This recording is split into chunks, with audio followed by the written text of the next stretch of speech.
Welcome, mortal souls, to Strange Darkness Radio. Within the echoes of our hosts' haunting voices, terror weaves through the airwaves like a malevolent symphony. I am Benson, your spectral guide, leading you into the uncharted realms of the macabre. Brace yourself for a descent into a paranormal abyss with the host of Strange Darkness Radio as they traverse through tales that linger in the shadows. Spectral apparitions, haunted domains, cryptids, and otherworldly encounters. Embrace the darkness, extinguish the lights, and steel your nerves for a bone-chilling night into the heart of the unknown. It's time for Strange Darkness Radio. I can feel it coming in the air tonight. Welcome back to another episode of Strange Darkness Radio. How are you ladies doing tonight? What's up? How are you guys? Pretty good. I'm doing amazing. Tonight should be very interesting. And by the way, for those of you who are just listening to the show for the very first time, my name is Bobby Washington, along with Vanessa Scaduto and Amy Tydeman. Hello. Happy to be here with you two. Yes, definitely. Today was a little interesting, just doing some Strange Darkness Radio show things all day. Kind of similar, actually. You know, we got that episode, another episode of The Gods coming up, so I should be done editing that episode soon. Nice. I know our listeners cannot wait for that.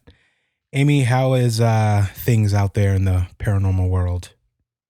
Any movies or anything you've recently saw that had anything to do with? The only movie that I saw recently, I think I told you about it not too long ago, was is it the one called Presence?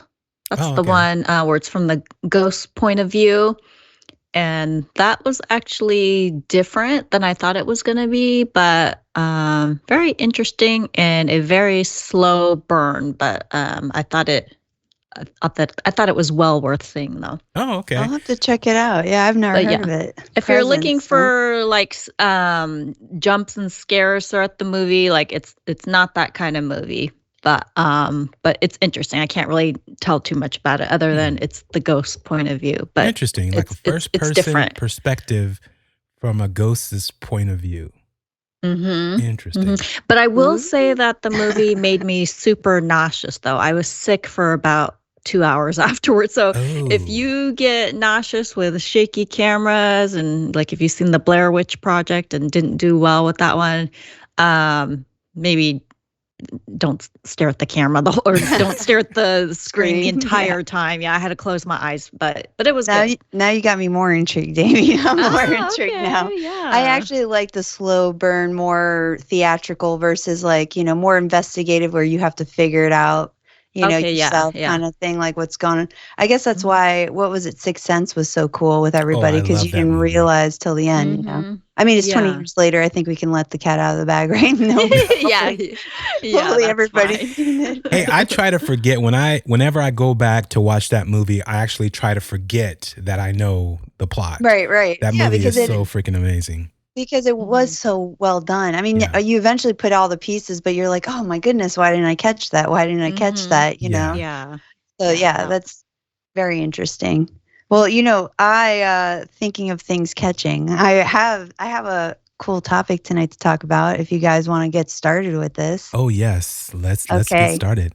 So go ahead. Yeah. So tonight we're diving into a topic that has fascinated ufologists, spiritualists, and skeptics alike. And the mysterious beings are known as the Pleiadians. Who are they? What do they look like? And is there any truth to the stories surrounding them? Are they messengers of light? Are they a cosmic host or hoax? Excuse me, or host. So let's get into it. All right. So the Pleiadians are also known as Nordic aliens and are said to be extraterrestrial beings from Pleiades star cluster, approximately 444 light years away from Earth. Anybody into numerology? All right. And those who claim to have encountered them describe these beings as tall, humanoid, and strikingly beautiful, often with long blonde hair or platinum hair, blue or green eyes, and fair skin. And they're usually depicted as highly advanced, both technologically and spiritually. And some people, they are our cosmic ancestors or benevolent guides aiming to steer humanity towards enlightenment. So, how did these stories originate, right? Where do we get this from? So the concept of Pleiadians as celestial beings has roots in various mythologies, and many ancient civilizations from the Greek to the Hopi and Australian Aboriginals have legends about the Pleiades. And however, the modern portrayal of Pleiades as extraterrestrials can largely be traced back to a Swiss man named Billy Meier. And this is an interesting case. So the case of Billy Meier, okay? And just for our listeners, we will be providing you guys with some images that Billy took. And on screen right now, I'm sharing it with Bobby and Amy. So here's one of the pictures of the Billy Meier case. So Billy Meier is perhaps the most well-known individual claiming contact with the Pleiadians. His story began in the 1970s when he allegedly had ongoing communications with extraterrestrial beings from the Pleiades, particularly a female Pleiadian named Semjase. And I'm maybe, by the way, I may be not pronouncing this correctly, just so you guys know. Billy is Swiss, so this could be in a language I'm not used to. So according to Meier, these beings provided him with profound knowledge about Earth's future, spirituality, and the dangers humanity faces, including environmental destruction and more. And Meier claimed to have physical evidence, which I'm showing on screen, of his encounters, including photographs, metal samples, and even audio recordings of UFO sounds. Some of the photos depicted what he alleged were Pleiadian spacecrafts. However, skeptics have pointed out that many of these images appear to be models made from household items. A particularly damning revelation came when a supposed photo of a Pleiadian woman was found to resemble an actress from the Dean Martin variety show. So I have a couple of questions, right, for you guys. And I just want you guys to take a look at some of these photos here. So some of these, I believe, are up for sale at the Sotheby's auction house now. Mm-hmm. And Billy Meier is still alive. He is 88 years old, and he still has his own website in 3 different languages up. And he has, if you go on there, which I did a little research myself, guys, if you go on there, he actually has PDFs of what these Pleiadians said, their mission, how you could be more enlightened. I didn't really go too far into it, because some of it was in French, because the English speaking was Canadian. So, Canadians also speak French. So it's like half English, half French. But here's some of them. Now, these initial ones looked very interesting to me because back then, you can't really make out, right? Yeah. But these 5 were proven not to be doctored. This roll of film, mm-hmm. They were taken. But now we get into later photographs of his, and these are the ones that, to me, are the most obvious. Yeah. Yes, and I mean, yeah, I feel like what he did in this picture here is he put the ship closer to the camera while keeping the bus at a further perspective, to make it look like it was bigger than what it is and hovering. Yeah. And so my gut kind of tells me maybe he had an initial visit, right? Saw something, and to keep up the charade of it, like to keep it going with the attention, he may have continued to doctor photos, is what I think. I think the initial ones were probably real. But yeah, so now that you've seen some of these, right? Because this is interesting, but it's like this one. Yeah. Yeah. This one's really, but it's like so clear. And you can see he's from 1975, right? So he went from 75 to 81. He's been taking these pictures. This is the only thing that is interesting is there's a shadow here, right, from the tree. Well, not only the shadow, but the perspective. He would have to be up high at an angle to even get that picture Well, he is by the Swiss Alps, so he is Yeah. he's in an environment that is mountainous. I will say that, where it's hilly, and as you can see in the background too, you can see the range of it, how it would kind of shelf up like that. But I don't, you know what I mean? It's a It little, would be small it's a little, to me. Yeah. For it's a this little, particular picture, yeah. it's a little convenient, is Yeah. all I'm saying. It's a little too convenient. But Yeah. again, I'm not one to talk. You guys know I've had my own personal weird experiences. Well, I will share with the listeners here soon. So you don't know, right? Yeah. So okay, so Billy, let's given the controversy. Sorry, I didn't even finish my questions here. Mhm. Given the controversy surrounding Billy Meier's evidence, do you think he genuinely believed in it, his experiences, or was it an elaborate hoax, which I started already talking about? And the other thing is, I guess I'm answering my own questions. I'm Well, so I sorry. believe that he believes that is true. I Okay. do believe that some of the photos that he took were real, or he caught something that was unexplainable. I do believe at some point he tried to recreate that in photos. And some people also believe that he was literally throwing he doctored hubcaps off of cars, from that Yes, time period. I could Yeah. that could pass for a hubcap, especially from the 60s or Yeah. something. Remember those metal, like, yeah, that's. Mhm. Yeah, I mean, I will say, why, if you have some that are so believable and, people can't figure out how he did that and they pass as being believable, why even continue making more? You know what I mean? Just stop at that. Like, why even take the chance to make fake ones and get caught that way? I don't know. That's what gives me pause then is, um, it just, it just kind of negates everything that is Right, you're ruining it possible. you're ruining it for yourself if it really did happen, basically, is Yeah, what you're just saying, and then stop. you Yeah, go, just yeah. stop at the ones that people are like, "Oh my gosh, that's crazy. I've never seen anything like that." Just stop there. Like, you don't have to keep continuing and putting out new ones, and you're going to get caught eventually. Right. Well, the I question to mean, me is, did he want to make money off of this? Is what I'm getting. I get from, in a way, because initially I think there yeah. was a lot of attention, and a lot of some of these people, and I'm not just saying Billy Meier. I'm just saying other people who have certain belief systems, like when they thought they found Noah's Ark and all this stuff. There was a lot of shiftiness about money being moved around for these projects. Things like that. So I wonder. Not to say that initially maybe that was his goal, but maybe his human part of him, when he realized he could make something off of this, when people found were more interested, maybe Yeah. unfortunately his human side was like, well, maybe I can profit off of this somehow.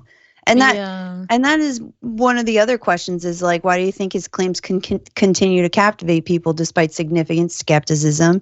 And then the other one was, could his encounters be interpreted as psychological or spiritual experiences rather than physical extraterrestrial contact?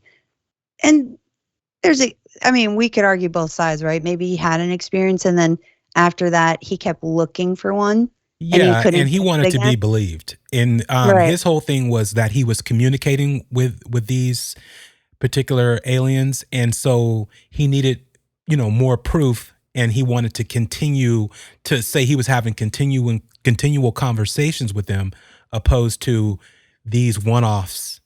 And so I think that could have played a part into it also, because I do really truly believe these first photos, if he faked those first ones, Yeah. man, he should have worked That for one, Spielberg. yeah. Because Yeah. they look incredible.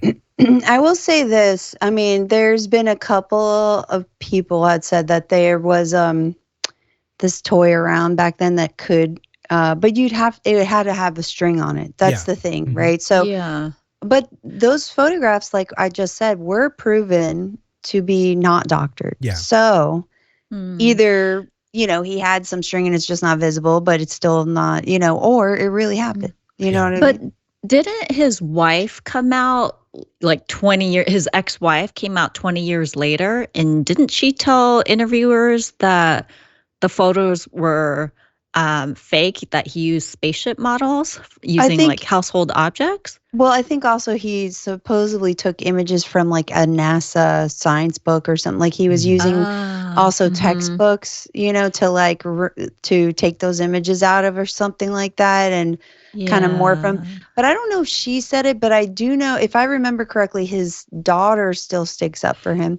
But again, he's still alive. He's 88 years old. Yeah. And still he's- stuck by that same story Yeah. for over 50 years too. Exactly. And this is his website, by the way. This is what it looks like. And the overpopulation, like he has all these ethics and morals, like what all human beings should know, introduction to spiritual teaching, peace symbol downloads. Like these things are like given away. Yeah. So like where he's like, oh, these are what you should. Now, I have my own belief about the Pleiadians, so I don't want it to filter over just yet, because I want you guys to have your own, things about this. But, I will say this, my gut is telling me I don't think he actually had it. That's my personal thing. From the start, you're saying that I don't think it's actual Pleiadians he saw, because I don't think Pleiadians need ships. Yeah. So they don't utilize like a tangible. That's me. I don't believe they come in a tangible ship like we think. Do you think it was any extraterrestrial? Oh yeah, though? I think he saw something otherworldly. I think he just is misinterpreting it for another species of alien. That's my opinion. But where did he come up with like he's saying they told him they were Pleiadians? So, yeah.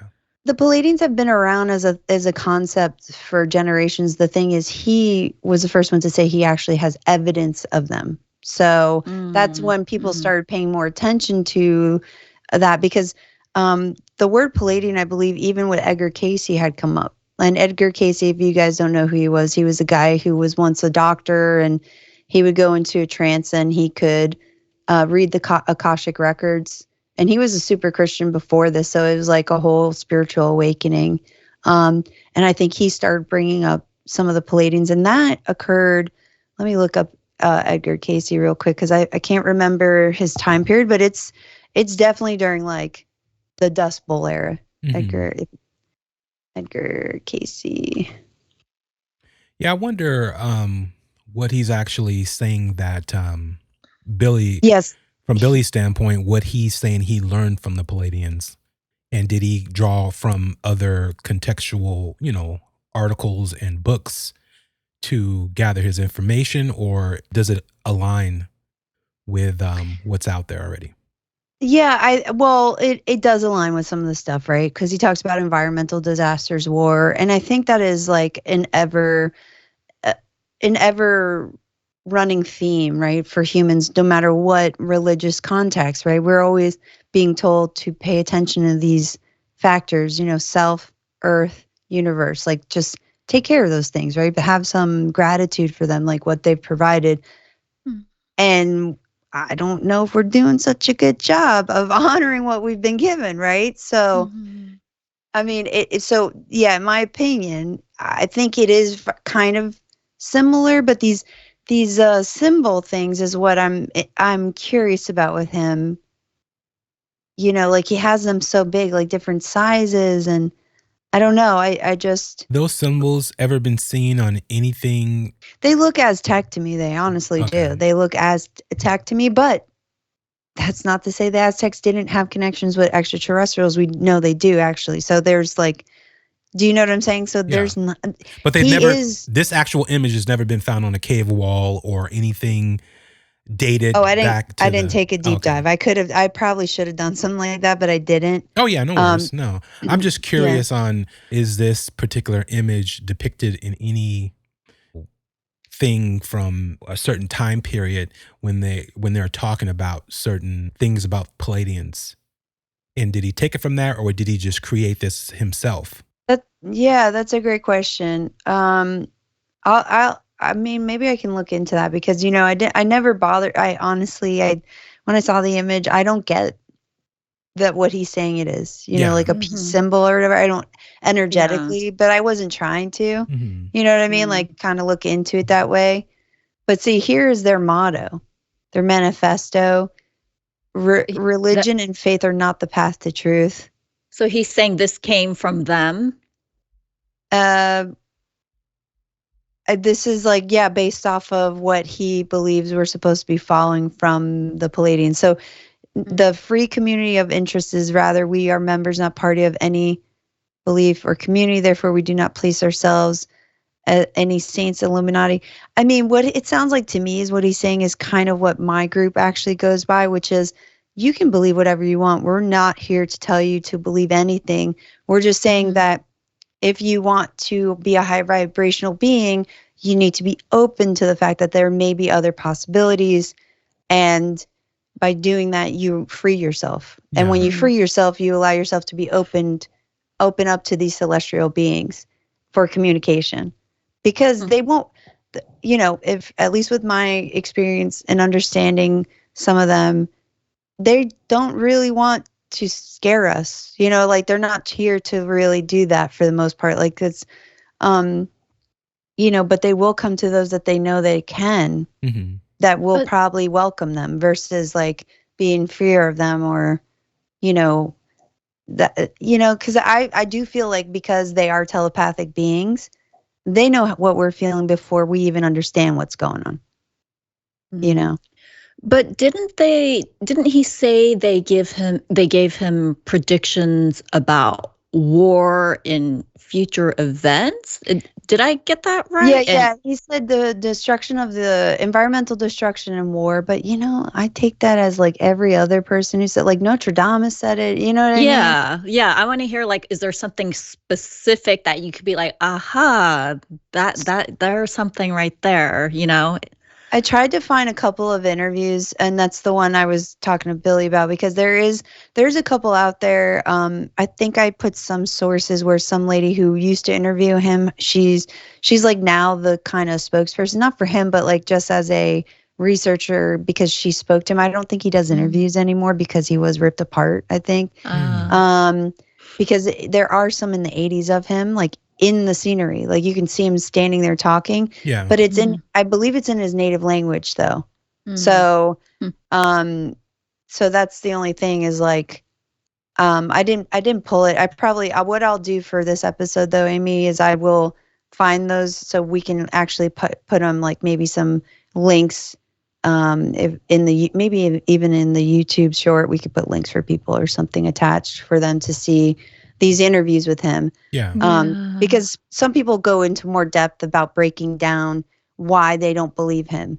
But then again, there are some credible points that he makes, like again, with those 5 photos that are now, that were already validated as authentic. So yeah, when I listened to, there was that YouTube video you sent us. There was that lady who had the reputable, research company.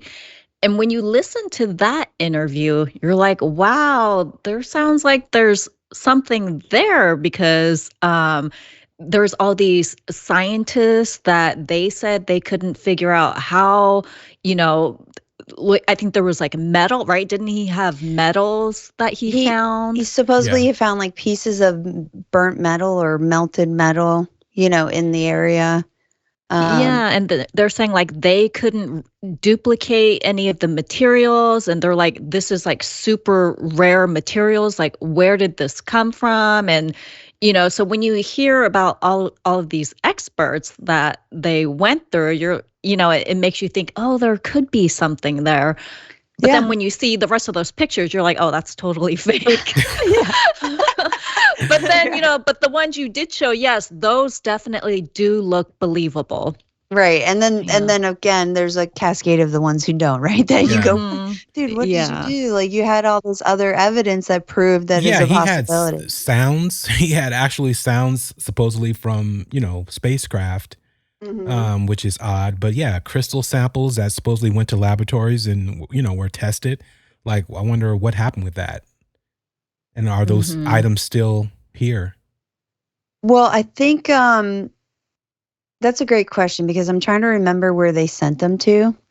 Because there a lot of the times, like every time I hear about these older stories, I hear that all these samples just disappear, right? It's always like, even when they send them to reputable places, let's say like what was that? There's that one theory that supposedly giant bones were found, and it was sent to what is the Museum of Science and History, I think in New York, or no, the Smithsonian. Sorry, it was sent to the Smithsonian in Washington, and they even have the number that they were given, and the Smithsonian says they cannot find it. So conveniently, these bones that it's like, so my question is, back then, would they have admitted? I don't know.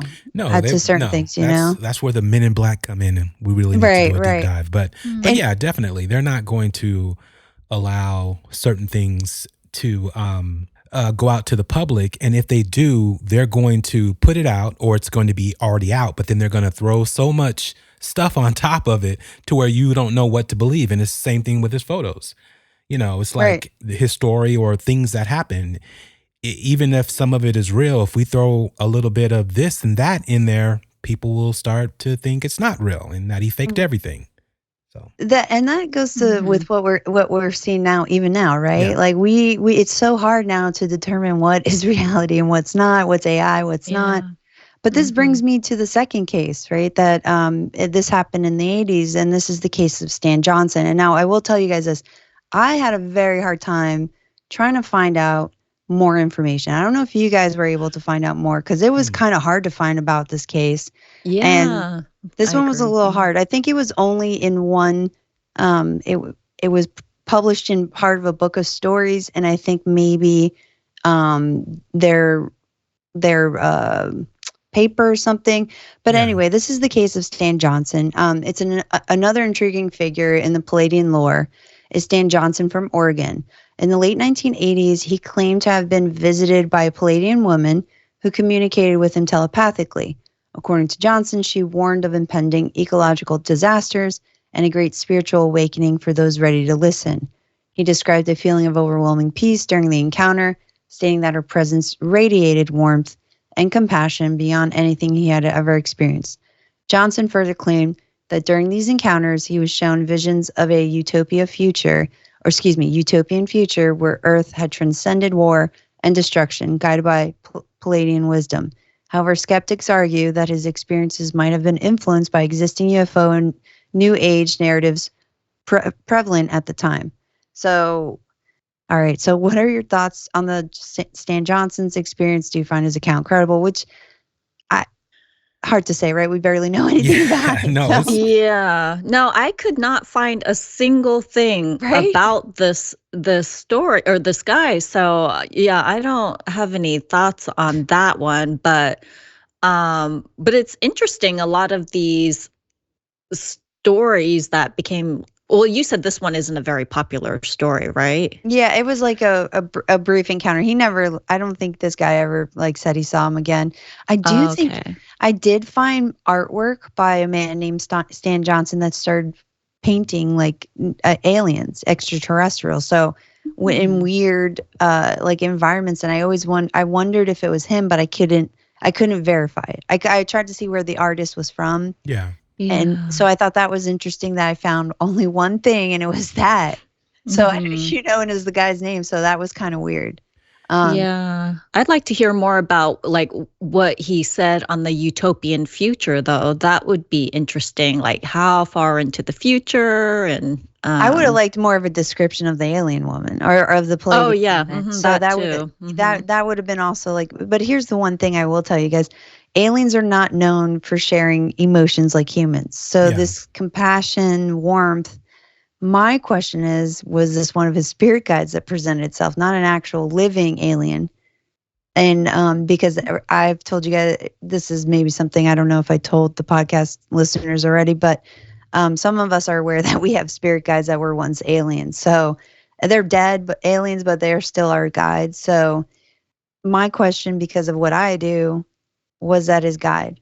You know what I mean? That showed himself, because those are the times that they could probably replicate a human emotion of compassion and things like that. But even when I met my guide, who's also, I believe, Pleiadian, and he's dead, I didn't even feel any emotion from him. And it's not a bad thing. It's just he's not human. Yeah. You know, he was just like neutral space. Like if you think of a liminal space, that's kind of how they feel. They don't have our same vibration of emotion. And at least that's my experience.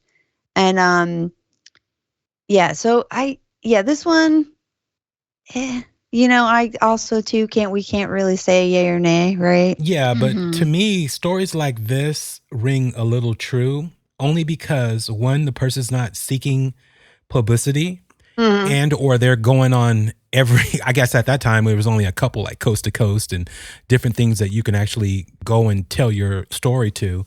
But Right. no, it could be a situation where something like that occurred, whether or not it was an actual alien being or a spiritual person. This person could have had that happen to him and told his story, and that was that. And Right. he didn't want to seek fame or notoriety for it because, again, you were scorned when you talked about things like this, especially depending on the part of the country you were in.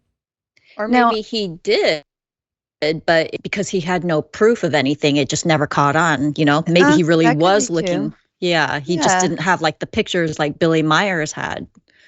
Yeah, that could be too. I mean, I will tell you guys this. There's another podcast called Otherworld, and I just heard this episode on their Patreon. I'm part of their Patreon. And the episode's called Polly.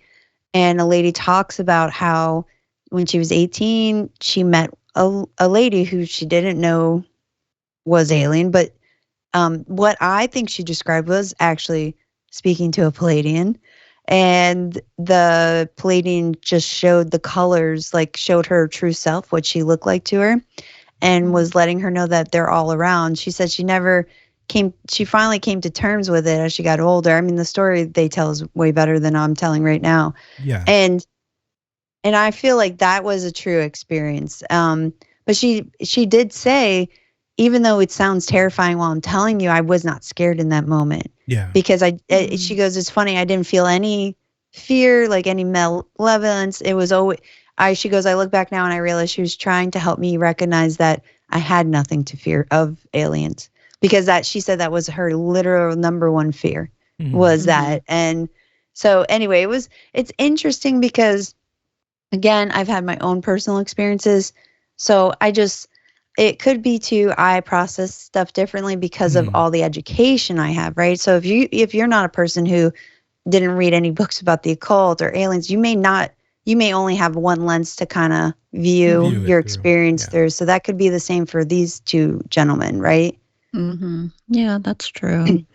So that brings me to the starseeds and Pleiadian connection. You guys ever heard of these starseeds? Oh, yes. I did a lot of research on starseeds for the past couple of days, and I find it very interesting because I'm like, where did they get a lot of their dialogue from? Because there's a lot they're saying out there. But go ahead. So, yeah, no, I've always just kind of giggled at it too, you know, kind of like I never really truly looked into it because it's like, oh, starseed. Oh, yeah, I got it right now. How you can be a starseed, how you can find out if you're actually one, and what are the signs to check for, and all of the above. Yeah. Right. And I think they even make maybe they're ads now. told. So I'll just give you guys the rundown of what the Starseed movement is, right? Have you ever met somebody who claims they are Pleiadian or a hybrid? The Starseed belief suggests that certain humans have extraterrestrial origins, with Pleiadians being one of the most commonly cited lineages. Starseeds often describe feeling out of place on Earth, having vivid dreams of other worlds, an innate sense of a higher purpose. But at what point does this cross into a desire to feel special?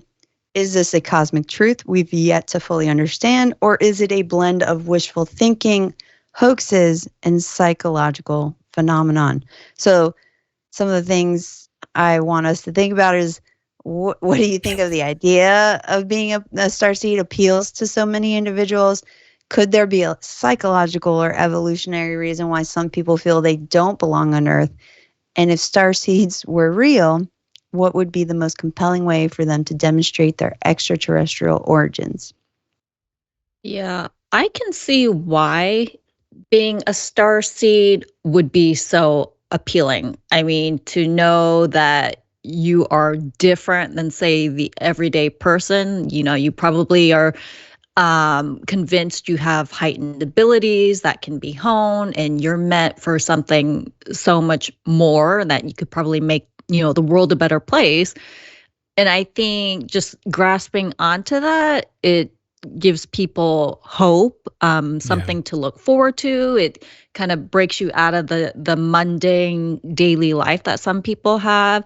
I just think it's kind of like just something for someone to strive for or look forward to. So I can see why that would be so, appealing to people and that they want to believe that. Yeah. Now, do they actually exist? I mean, I don't know. I like the idea of that. I would love for that to be true. Are you Pleiadian? But yeah, no, I mean, I want to be one actually. So you could be. Yeah, I could be. I just don't know it. But I do love the idea of starseeds. What about you, Bobby? Yeah, because I'm going to tell you guys after. I'll tell you my Well, it's everything Amy said. Finding a deeper purpose in your life and what's happening out there and feeling unique. It goes all into that. And, people just not even understanding you. But yet you feel some cosmic connection, right? And let's say you're an empath or you're a person that has these psychic abilities, then you kind of interweave them with, oh, I must be a starseed. Oh, I must be part Pleiadian or have some, cosmic DNA because I have these abilities, which again, we always talk about on the show that everybody has these abilities.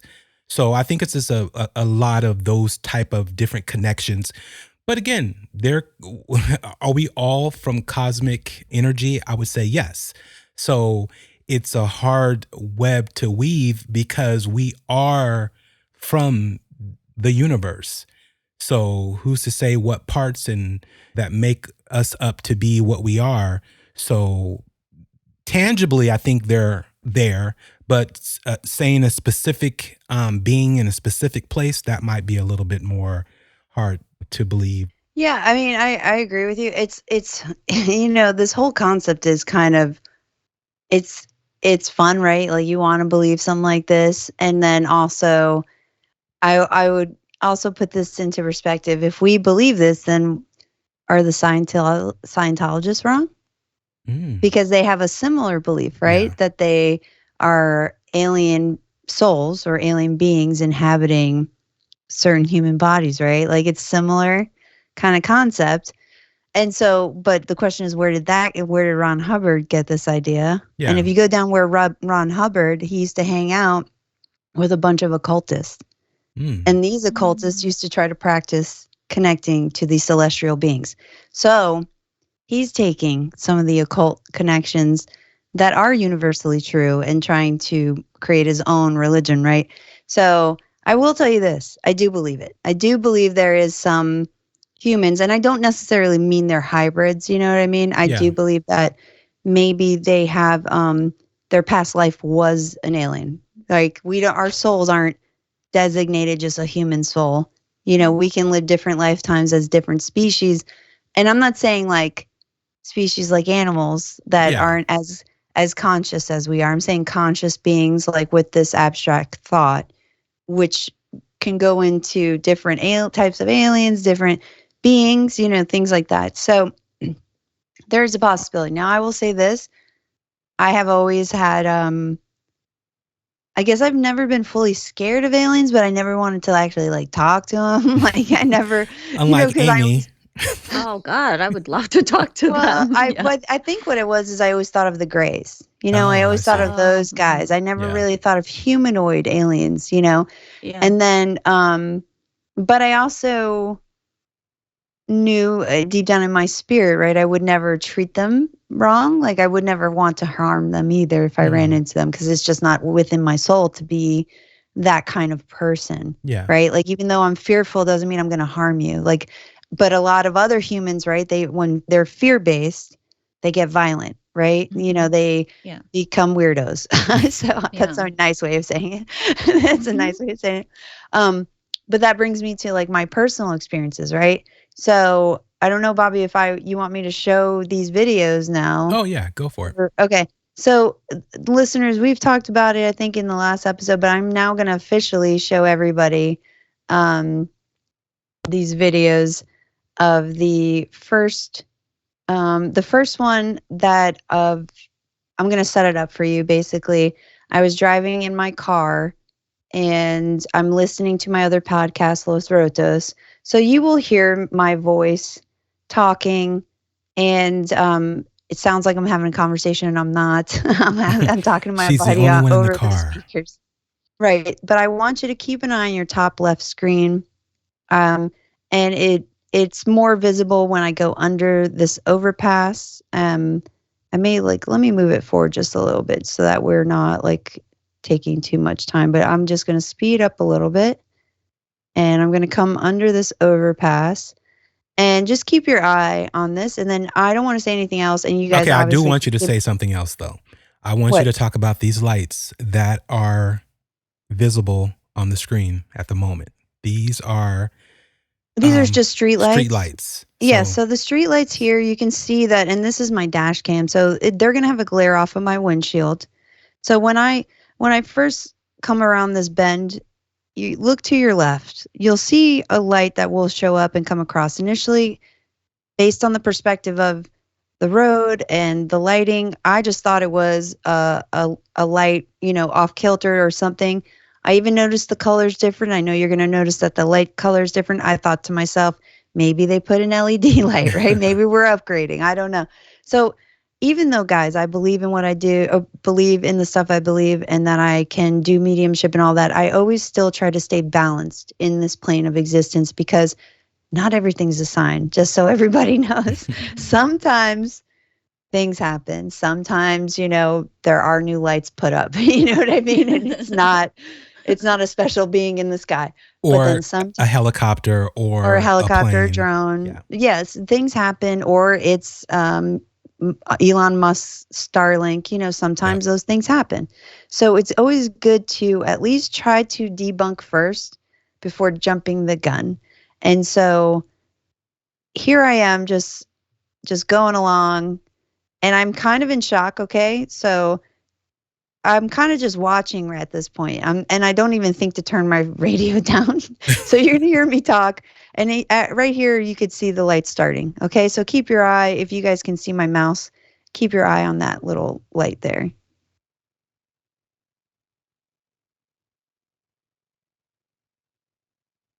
Oh no.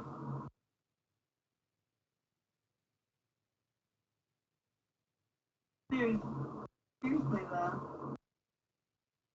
Yeah, I can't talk about this. Go ahead, drop names, drop more. No, there's not names. There's not names or anything.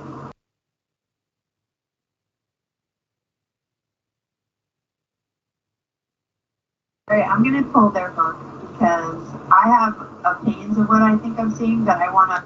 If you look at these cards, they have like sigils, and there's a lot of alchemy kind of stuff on these cards. They're pretty rad, actually. And if you heard at the end, guys, I said, "How's it going, dude?" to the light. But here's one other thing I want to bring up. I didn't notice. If you notice, there's a second one in the sky. Mm-hmm. So that one shows up. And in my other long video, because it's my dash cam films minute by minute. In the longer one, it eventually disappears too. And so I didn't notice that when I first cut it, that there was a second one. So I'm going to have to get the 2-minute one, just let it ride, because it shows the whole capsulation of both of them. But interesting, right? That's phenomenal. Now, but there's another one, guys, that I caught last night. Okay, but before you go, okay. Oh yeah, let's roll back a little bit. Let's go some steps back. I've watched it so many times. Because when you guys watch this is not something that's just sitting in the distance. It's not a helicopter that's sitting there. It's not a floodlight hovering by itself for no apparent reason, right? So as you can see it, as the video plays, you can see she's coming towards it. And did it pass you, or did you pass it? Do you even recollect that? Literally, I went right under it. And I said, you hear me go, "How's it going, dude?" And it went right over me. And mind you guys, I have a and a cord, and I have a sunroof. So I looked in my sunroof and I could not see it anymore. I looked in my rearview mirrors everywhere. It was gone. The moment it went over me and I said, "How's it going, dude?" and I acknowledged it, it went away. But what didn't go away is what I noticed is that other one. That other one stayed following my car, and then eventually it rode off too, as if they went together. Like it was just watching its buddy. Yeah. To make sure everything was straight. And Go ahead and we can play play it again. Yeah. Let's play it again so you guys can watch it, because I obviously am used to this, but it is super fascinating, and I'm glad I can share it with people. Yeah, it really is unexplainable when you watch it. So that's the first one that comes in, and we'll see the second one once we go under. So Vanessa, do you feel, as you know, while we're watching this, do you feel like they were trying to send you a message? Yes, 100%. 100%. They were just acknowledging me, that they see me, to say that they recognize that I'm saying hello to them. This is after 2 communication though with my alien spirit guide. So I think it was intentional. Huh. Especially since when I got closer, it went down and like it got brighter. Almost over the road. I wonder if any of these other cars saw it. Like, again, I was gonna bring that up. I've been watching this. None of those cars braked. Like I slowed down because I was like, wait a second. Yeah. But also not much though. I didn't have even time to really think about pulling over, because my mentor was like, "Why didn't you pull over?" Yeah. And I was like, I don't know. Plus, you can see it's a merge lane. Yeah. It's a very high traffic area because it comes in, like you could see all the cars coming in. There's that express lane to the left. I'm in the center, and then another lane comes in to the right. So it's like kind of a dangerous area for me to just stop in the middle of the night. I don't want to get randomly clipped by a drunk person or whatever. Yeah. And also, in that moment, I don't think I was supposed to stop. I think they were just saying hi to me. I honestly think they were just being like, "Hey, we see you. Thank you for being," because, you know, in my group, we actually tried to talk to them. So we're like in September, and everybody's welcome to do this, by the way, with our group. But in September, metaphysicalu.com, if you go there, you can see what we're doing. But we're having a CE5 event. Yeah. And we do that now once a year. So my mentor's excited because there's so many of us who are not scared of them, which means that they can come in droves. Like they don't need to worry with us, like what they show us. So this year's probably going to be wild because they're communicating with each one of us, but specifically my group, all of us. I think the ones who are really working on this communication, they are showing themselves to us. Like, I mean, now I realize now I'm going to see them at least once a month. Like, I think that's what they're going to do. By chance, not to interrupt you, but by chance, did you go and check out if anyone else had a sighting that night? Because I know there's stuff called Enigma Labs. Yes, where you can I have report. Enigma Labs downloaded, and I did look, and no. Oh, wow. I saw people post stuff of like 10 days later they saw in the same area, but that area does have high traffic of people seeing stuff, but not like what I have. So they'll have like little orbs in the sky, but nothing like this with the light just glowing and glaring. Yeah. And now I can show you exactly what some of them have. I think mine's even clearer than some of the other ones though, because I'm a weirdo. I go out every night. I talk to the moon, and then I talk to them. I like talk to them like I would a friend. I'll just say, "Hey, how are you guys doing?" Or like literally when I walk outside, I just send the message to them like, "Hey, I hope you guys are doing good." Yeah. And I was like, "Oh, what a pretty night, right?" I was like, "Wow, how wild that we." And then I joke around. Sometimes I even say, "I go, humans are silly, huh? We're silly." So you're doing stand up. So you're doing stand up. They're like, for, you sure are. Yeah, I guess And then I was like, it would be cool if you showed yourself. I don't want people to be scared. And guess what happened? It showed itself. So let's get to that. Right video. when you said that, that's when you. Oh wow. So I'm going to show you guys this video. Oops. Wait. Why is it sideways? Let's not do that. Why is it picture in picture? How do we do that? How does it? Oh, because I'm big screen. I got to get out of the big screen. All right. Hold on a second. Where'd it go? Why is it looking like that sideways? You can go in and turn Edit it. it. And yeah, when you edit, just turn it. It didn't do that last time, so let me try to reopen it Yeah, again. no worries. This is all fascinating and incredible. So when people say they've had encounters and they've, tried to communicate, or aliens have communicated with them, this is the evidence that we see. And I find it, extremely fascinating. And, we always tout and talk about having proof. And one more flip, you might be there. I know. I keep hitting the right, though. You would have think it would have done it. No, see? It's I don't know why it's doing Let's this to me. see. Hold on. Maybe I have Yeah. to make it smaller. Or you can go into the actual where the video is in your iPhone and then just turn it that way. It was, I mean, that's the thing. It was like that. Let me just, yeah. I'm just going to cancel this. Yeah. I'm just going to close it. So, but yeah, these are the things that are out there that are extremely believable, and by people who are credible, and they're not trying to fake anything. They're just showing you their experience. And a lot of the times they want, people to share these experiences. So this is my neighborhood, and I don't know if I should just fast forward. I do talk through this. Yeah. Because I was just kind of. No, you can give us some. I know. I'm just letting you guys know I do talk. So if you need me to like fast forward through it, I can. Because also, just so you know, I'm gonna have to carry a gimbal or something, because I now know how people feel when when you're yelling at the screen when you're watching somebody else film and you're like, stop shaking. Yeah. So and bear with me, guys. Just one last thing for our audio listeners out there.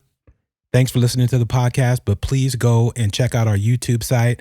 You can check out Vanessa's site also to get this and see this. But so that way you can have eyes on what we're seeing and talking about as you guys are listening. I'm gonna try to upload them by the time this airs onto my YouTube, which I believe is Vanessa Scaduto. I think that one's the normal one. So you'll see too, my picture will say I'm a podcaster and all that stuff on it. I have no videos yet, so these will be the first two that I put on there. So yeah, I should have these fully available to you guys by the time this airs. So I will share this one with you guys.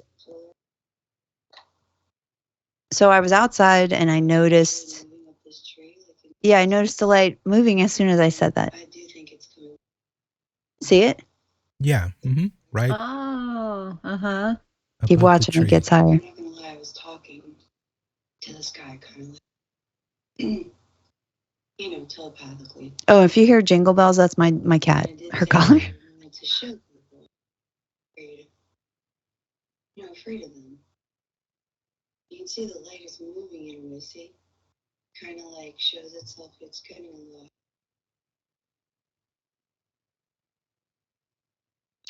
This is where you start to see the drone it's following. Hey guys. There's no sound. You can hear the cars. It's my cat.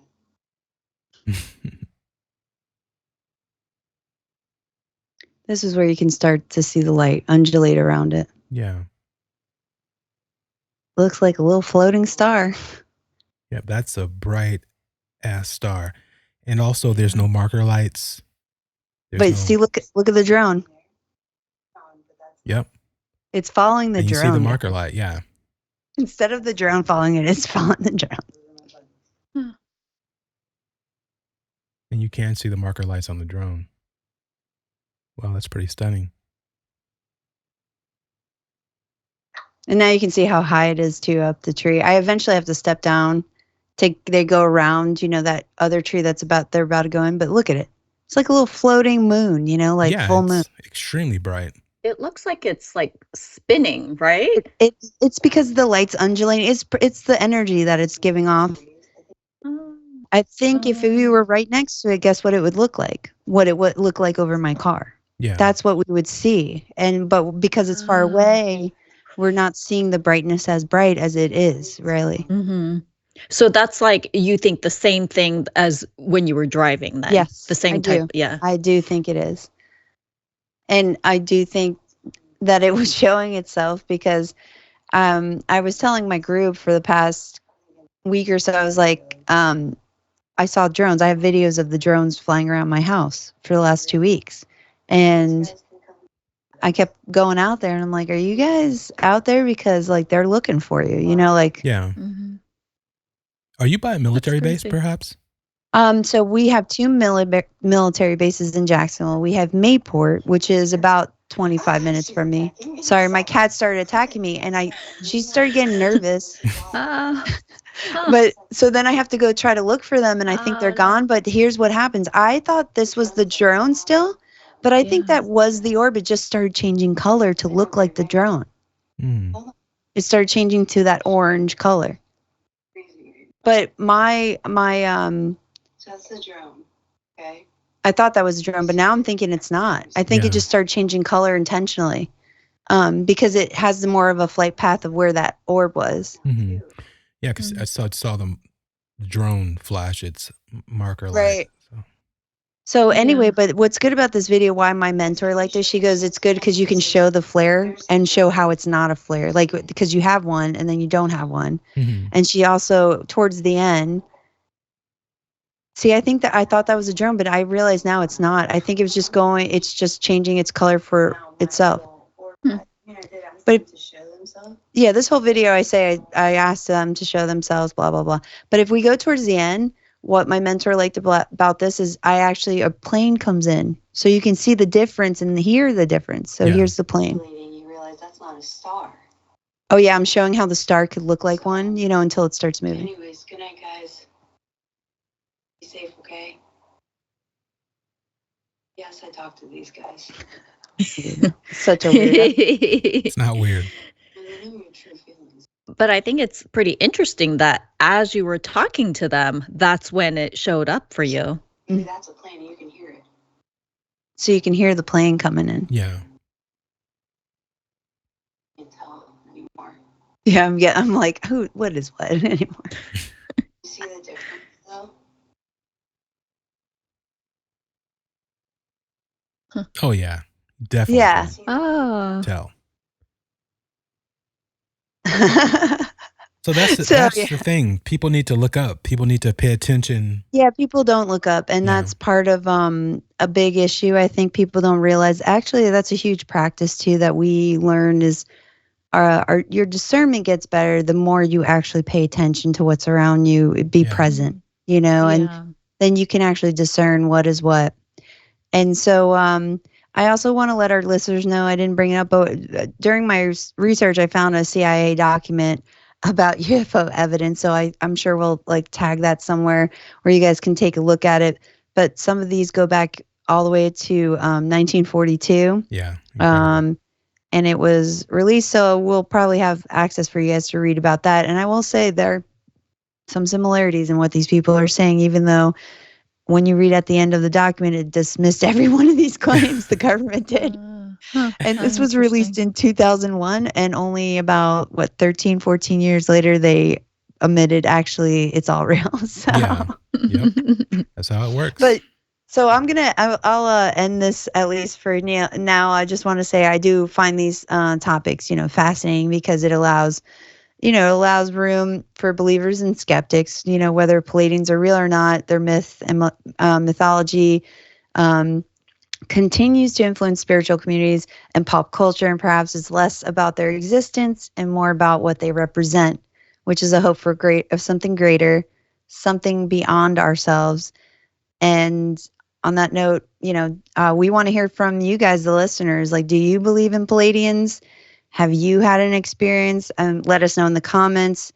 Call us. We have a number. Email us. We have an email. We would prefer calls. We want to hear your voices. We will just let us know if you need us to change your voice. We won't tell your name. Just let us know that and we'll do it. And be sure to follow for more deep dives into the unknown. You guys have anything else you want to say? Or?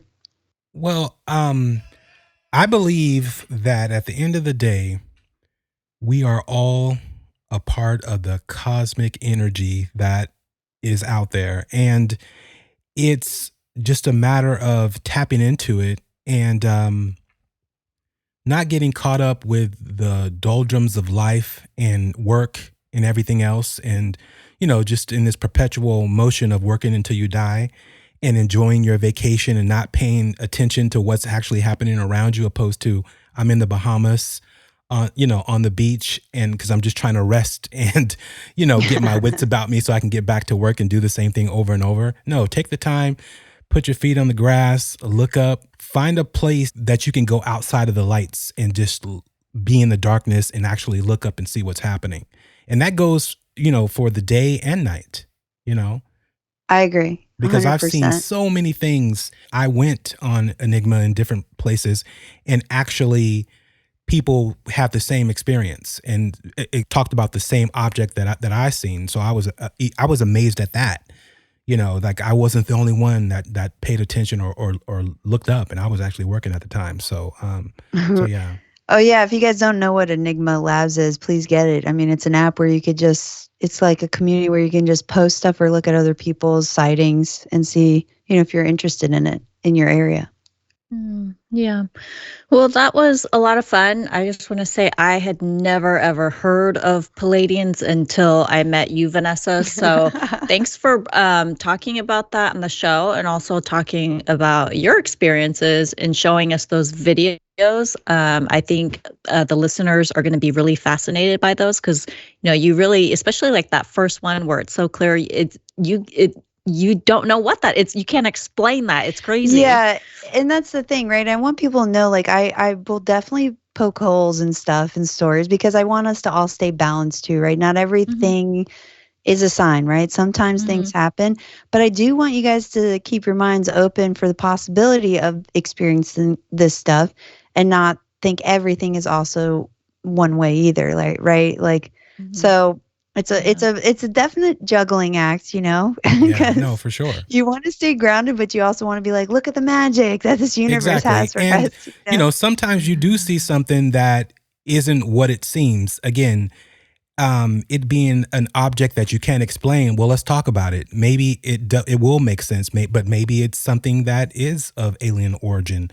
So don't be afraid to talk about it. And you can always hit us up, like Vanessa said, at 916-741-3032 or at strangedarknessradio@gmail.com. We would love to, get an email from you discussing, whatever the topic is. I'm pretty sure Benson would love to voice that for you and tell your story. So we can do that also. But in this whole thing, let's go ahead and let Benson close us out on Vanessa's Pleiadians. The veil of mystery remains.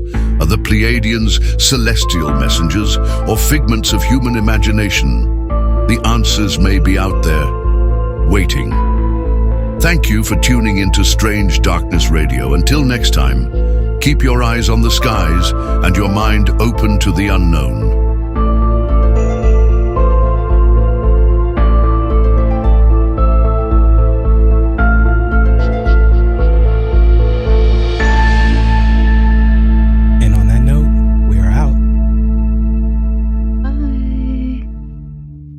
As your journey through the shadow realms of Strange Darkness Radio concludes, remember that you unlock the door to the paranormal with the key of imagination. Beyond it lies another dimension, a dimension of eerie soundscapes, chilling sights, and the profound depths of the mind. You're venturing into a land of both haunting shadows and tangible substance, where the ethereal meets the corporeal, and ideas take on a spectral form. You've just crossed over into the Strange Darkness Radio Zone. In the vast expanse of the paranormal, there exists a fifth dimension, extending beyond the known realms of our understanding. It is a dimension vast as the cosmos and eternal as infinity, a mysterious terrain between the illumination of light and the depths of shadow. This is the middle ground between the empirical and the supernatural, where fears fester in the pit of humanity's soul and knowledge ascends to its zenith. Welcome to the dimension of imagination, an area we dub the Strange Darkness Radio Zone.